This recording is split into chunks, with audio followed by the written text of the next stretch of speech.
allez-vous? Très bien, très bien. Mesdames et messieurs, nous sommes avec Madame Dora Ilunga, échevine et des tas d'autres choses, mais on va avoir le temps d'en parler. Voilà. Et où est-ce qu'on est? Mais on est à la Chambre de commerce de Bruxelles, Oui. avenue Louise 500. Il y a ici un grand rassemblement de Le Sénégal est à l'honneur, puisqu'il y a une délégation des maires sénégalais qui se rencontrent ici pour proposer les projets des communes aux différentes bourgmestres et échevins des communes qui voudraient bien faire un partenariat avec eux. Superbe. Alors je vous propose qu'on la suive ensemble et qu'on voit ce qu'elle fait au quotidien en tant qu'échevine, en charge de... Oh, quand j'ai lu la liste, c'est assez long. Oui. C'est assez long. Mais donc on la suit. Voilà. Merci Nancy. Je vous prie. Ah, bonjour, vous n'avez pas démérité. Voilà. Merci. Allez, à bien. On y va. On y va.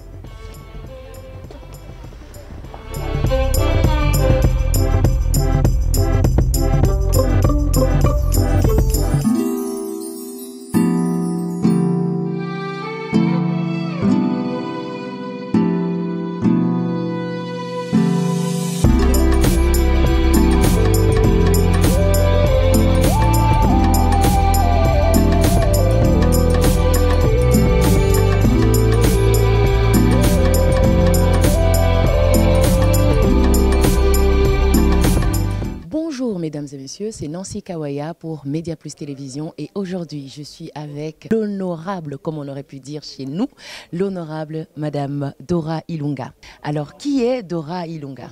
Alors Dora Ilunga est échevine, ce qui est dans d'autres pays adjoint au maire. Oui. Donc je suis en charge notamment de l'emploi, la formation, le tourisme, les relations internationales, les affaires sociales. J'ai la tutelle du CPS et la tutelle de la mission locale.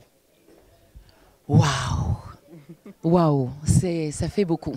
Voilà. Et comment au jour le jour, en tant que femme, tu combines un peu... c'est dur. Quel conseil peux-tu donner aux autres femmes qui rament un peu? Parce qu'on voudrait entreprendre aussi, mais ce n'est pas toujours évident. On le sait, qu'en tant que femme, on laisse toujours quelque chose.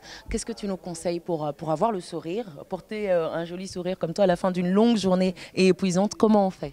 Alors, c'est pas facile. Hein? On parle souvent de la double vie des femmes. Hein? Les femmes ont deux vies. Oui. Elles travaillent et quand elle a fini, il y a une autre vie qui commence où elle est encore obligée de faire beaucoup jusque tard le soir. Oui. Et des fois, les femmes, elles n'en peuvent juste pas. Il faut des fois accepter qu'il y a une des vies qui va être un peu moins performante que l'autre pour pouvoir accepter et gérer cela. Je crois que c'est vraiment ça, c'est accepter. Et puis, oui, c'est sans doute mental alors. Hein? Oui, c'est très mental. Il faut être très forte, il faut pouvoir se dire que je ne pourrais pas être partout correctement, être performante et arrêter d'être perfectionniste. C'est se dire, je fais le meilleur que je peux où je suis, j'ai réussi où je suis, et après je ferai ce que les hommes font. Les hommes ont des vies séparées. Quand il est au travail, il ne pense pas est-ce qu'il y a encore de la dentifrice à la maison. Les femmes le font, elles sont épuisées à la fin de la journée. Il faut arrêter les femmes. Exactement. Et alors, au sein, donc, dans l'exercice de tes fonctions, comment dirais-tu que tu arrives à te rendre utile ou à te faire partenaire pour l'Afrique? Alors, donc, de toute façon, je suis déjà originaire de l'Afrique, hein, ça se voit, je crois. Non? Alors, du coup, il faut pouvoir réfléchir quand je fais des projets. Oui. D'abord, il y a mon côté belge, je suis belge, je suis élu en Belgique, je dois travailler pour toutes les cultures, toutes les communautés, ça c'est clair. Mais il y a quand même toujours ces petits plus que je connais en moi, qui est l'Afrique, que je connais un peu plus et pour lesquels je peux aussi apporter quelque chose, comme je peux apporter pour les femmes, je peux apporter pour les gens de ma génération, ainsi de suite.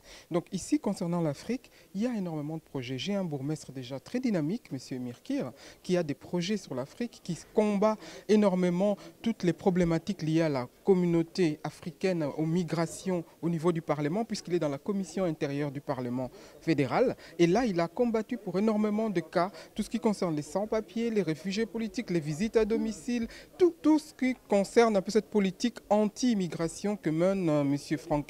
Théo Franken, que tout le monde connaît.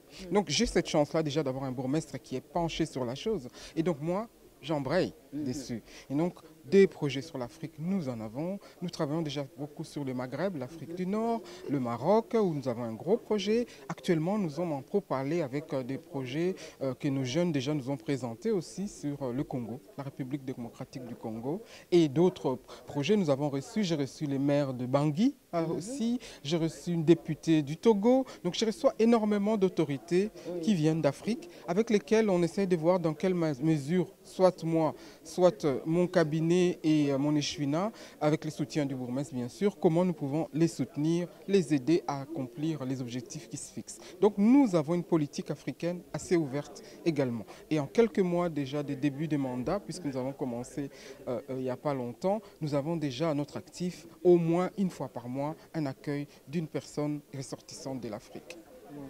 Alors, une seule et dernière question. Merci beaucoup, Madame Ilunga. Une seule et dernière question pour terminer. Comment est-ce que nos téléspectateurs peuvent garder contact avec vous, avec votre agenda et votre actualité? Voilà, donc déjà Facebook, hein, oui. Tout le monde a plus ou moins Facebook. Dora Ilunga sur Facebook, il y a deux comptes, il y a un compte privé et un compte professionnel. Dora Ilunga Eshvin qui est géré par moi et mes collaborateurs. Donc là, vous pouvez vraiment écrire, ils vous répondent.